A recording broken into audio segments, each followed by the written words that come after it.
हे भाई लोग, कल आया था पवन सिंह का नया सॉन्ग, जिस सॉन्ग का नाम था आहो राजा। तो मैंने उन्हें सुना और रिव्यू भी कर दिया। सब कोई रिव्यू कर रहे थे कि भाई 250-300 मिलियन जाएगा ये गाना पक्का, इसमें कोई तरह का डाउट वाली बात नहीं है। लेकिन मैं बोला था कि यार 50 मिलियन 100 मिलियन जाएगा, इससे ज़्यादा नहीं जाने वाला है ये सॉन्ग।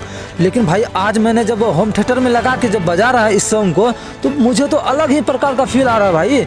अब मुझे लग रहा है कि नहीं भाई, आप लोग जो कहे थे कि 100 मिलियन 200 मिलियन जाएगा यह गाना, आज कहीं ना कहीं मुझे सच लगता है भाई आप लोगों का बात। और इसीलिए मैंने सोचा कि भाई मेरा ओपिनियन कहीं गलत ना हो जाए, इसलिए मैं वीडियो बना के बता देता हूँ अपने भाई लोग को। ये वीडियो बनाने का मेरा यही मकसद है कि भाई आप लोग को जानकारी मिलना चाहिए। और जानकारी यही है कि भाई यह गाना जो है ना 100-200 मिलियन जाने से कोई रोक ही नहीं सकता भाई।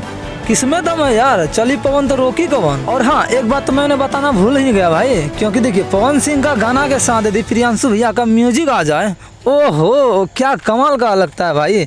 इसे तो कोई हिट होने से रोक ही नहीं सकता है। क्या बोलते हैं आपने? आप लोगों को जो समझ में आता है कमेंट सेक्शन में जरूर बताएं। मिलते हैं कोई अगले वीडियो में, तब तक के लिए लव यू गाइस।